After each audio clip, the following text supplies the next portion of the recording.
Hello.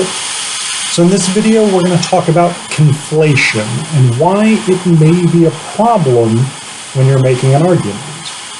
So essentially, conflation is assuming that two or more things are the same.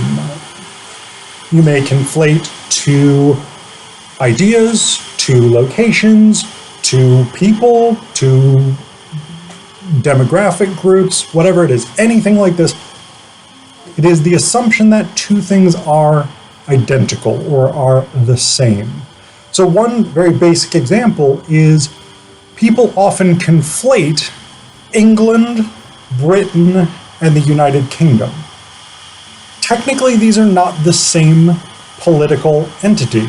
England is a country within Britain, the island that includes Scotland and Wales. And then the United Kingdom is those three countries, England, Scotland, and Wales, plus Northern Ireland, and whatever colonial possessions the UK still has.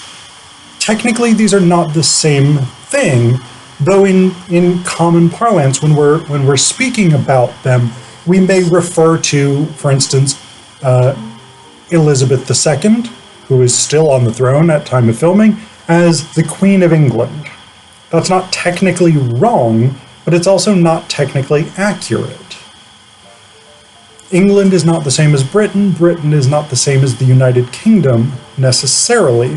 But in this instance, most people, apart from maybe the Scottish, Welsh, and Northern Irish, most people outside of the United Kingdom will probably be able to tell from context what you mean. So if you're talking about England, but you actually mean Britain as a whole, that's probably not going to be all that detrimental, though in some contexts it may be. But there are times where conflation really significantly weakens your argument, significantly weakens your position because of the inaccuracies. And I'm going to give you a real life example of this that I encountered on Facebook today.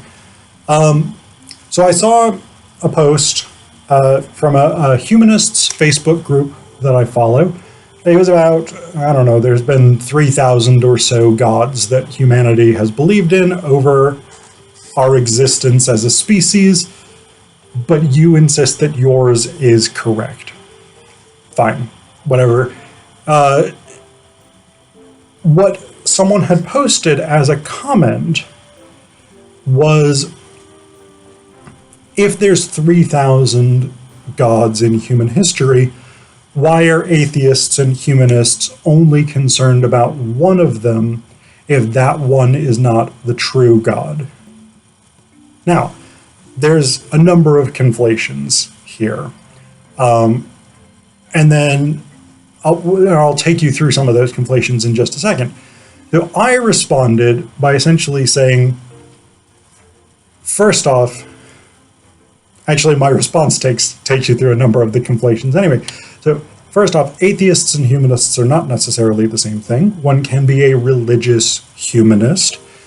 It merely requires that your primary interest or primary focus is on humanity and humanity's potential, more so than on, say, a theological orientation or a sort of more universalist orientation that sees all living creatures or all of existence, including non-living creatures, as ethically equal, etc., etc. Atheists, by definition, do not believe that there is a god or gods. So these are not the same thing necessarily. Many humanists are atheists and many atheists are humanists, but they aren't necessarily the same, even though there's overlap. So that's one faulty conflation that this person had made. The other faulty conflation that the person made, which I pointed out to them, is that they've assumed that their experience is representative of the totality of atheists and or humanists. Because realistically, the reason that this person believed that all atheists are concerned with the Christian God is because this person comes from a predominantly Christian area. And so the atheists and humanists that he has encountered are more likely to be concerned with Christianity. If this person was in a predominantly Islamic context, the atheists that he would encounter would probably be mostly Muslim. If they were in a Hindu context, the atheists would probably be mostly critical of Hinduism, etc., etc. So the conflation of this individual's experience, which is shaped by particular contexts, with the entirety of atheism, the entirety of even humanism, that's also a problem because it ignores the limitations of that person's experience and actually presents those limitations as evidence to support his position. The idea that atheists in Christian-dominated countries are more likely to be critical of Christianity is not evidence that the Christian God exists. It's simply evidence that in the context of a particular group, in the context of a particular theological dominance, people who are opposed to any sort of theological dominance will focus their attention on that group. So that's two of the conflations that this person made that really weakened their position. Then, after I pointed these things out to him, he responded by asking which God, other than the Christian God, is the biggest threat to atheists. And this was another problematic conflation that this person made, because no God is a threat to atheists. The premise of atheism is that one does not believe in the existence of a God or gods. Therefore, the idea that atheists are threatened by gods is really nonsensical. What atheists are very often threatened by, however, is theists. In predominantly Christian areas, it will be mostly Christians who are a threat to atheists. In predominantly Muslim areas, it will be mostly Muslims who are a threat to atheists. In predominantly Hindu areas, Hindus will be the primary threat to atheists, etc., etc. So, in this case, this person conflated the religion or the believers, which are not necessarily the same thing. I'm avoiding a conflation there. But they conflated the religion or the believers with the deity that is believed in by that group. Christians can do something without it representing the Christian God. Muslims can do something without it representing Allah. Hindus can do something without it representing any of the Hindu gods, etc., etc.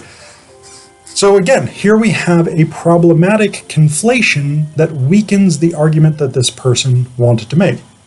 So they had assumed that all atheists and humanists are the same, and that's probably the most minor of their conflations in this argument.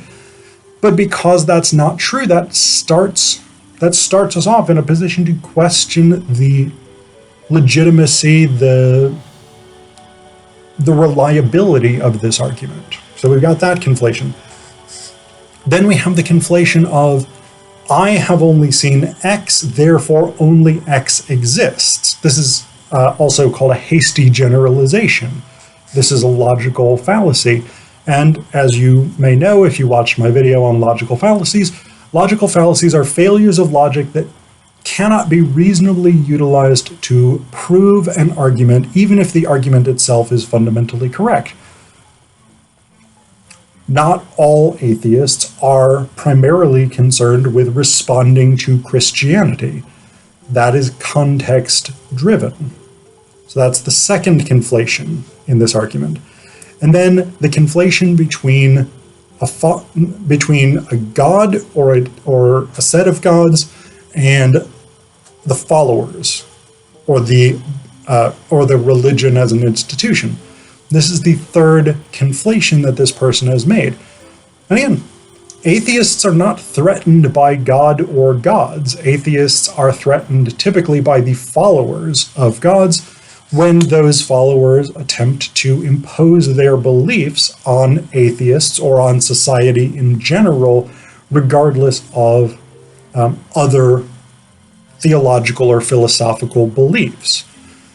So what's the upshot of all of this rhetorically? Well, the upshot of this rhetorically is that when your argument relies on these sorts of unfounded connections or poorly founded connections, where you're assuming that two different things are the same, then any of your claims that you make about both of those things, in this case, any of the claims that you make become suspect because the argument itself is built on a bad foundation and an untrustworthy foundation.